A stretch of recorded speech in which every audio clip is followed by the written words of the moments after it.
159-savol tahlili.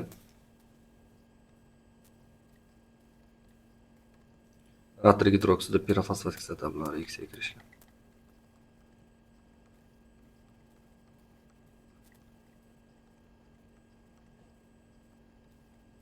Bu yerda 4 ta natriyimiz 4 ta vodorod joyiga keladi. Natijada natriy 4 va 2O7 hosil bo'ladi suv. Natriy pirofosfatni oldiga 1 qo'ysak, natriy 4 ta o'ng tomonda, chap tomonda 4 bo'lishi kerak. 1 qo'yamiz, chap tomondagi vodorodlar soni natriy gidroksidi tarkibida 4 ta, pirofosfat kislotada 4 ta, jami 8 tami. Demak, suvni oldiga 4 qo'ysak, 4 kere 2 8 bo'ladi-da, reaksiya teng bo'ladi. Chap tomondagi koeffitsiyentlar yig'indisi 4 ga 1 qo'shamiz 5. O'ng tomondagi koeffitsiyentlar yig'indisi 1 ga 4 qo'shamiz 5. 5 ga 5 qo'shsak, jami koeffitsiyentlar yig'indisi 10 ta bo'ladi ekan, B variantini olamiz. Keyin 160-savol tahlili. Natriy gidroksidi dixromat kislota bilan.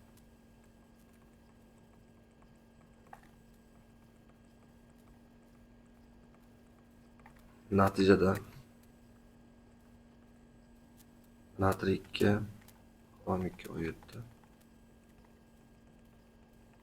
qo'shilgan suv. 1 qo'ysak, natriy gidroksidi oldiga 2 qo'yib olishimiz kerak. Shunda natriylar tenglashadi. Chap tomondagi vodorodlar soni 4 ta, demak suvni oldiga 2 qo'yib olsak, reaksiya teng. Koeffitsiyentlar yig'indisi chap tomon 3 ta, o'ng tomon 3 ta, yig'indisi 6 ta. A variantini olamiz 160 ga. 161 natriy gidroksidi qo'shilgan fosfit kislota. Fosfit kislota 2 negizli kislota, vodorodlar soni 3 ta bo'lgani bilan. Ya'ni 2 ta natriy vodorod joyini egallashi mumkin.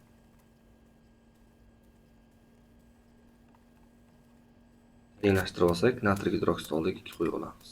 Shunda natriylar teng, chap tomonda vodorodlar soni natriy gidroksida 2 ta, fosfit kislotada 3 ta, jami 5 ta bo'lyapti. Keyin bu vodorodni ayirib tashlasak, 4 ta, demak suvni oldiga 2 qo'yamiz, reaksiya teng. Davom ettiring, koeffitsiyentlar yig'indisini aniqlang. 3 6 ta. C varianti.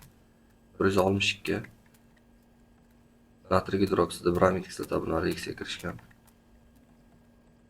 Natriy gidroksidi bramid kislota bilan reaksiyaga kirishganda hosil bo'ladi natriy bramid. Natriy bramid qo'shilgan suv. Reaksiyani tenglashtiramiz, 1 qo'ysak, 1 1.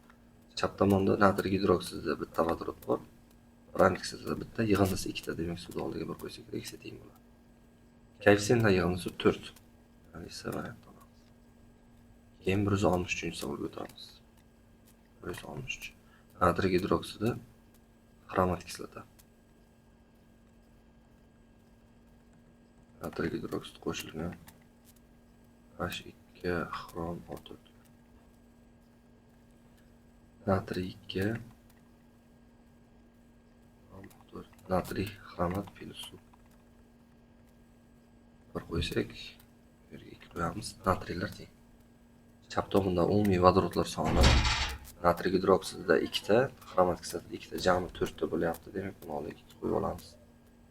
Endi koeffitsiyentlar yig'indisini aniqlang desa, chap tomonimiz 3, o'ng tomonimiz 3, jami 6 bo'ladi.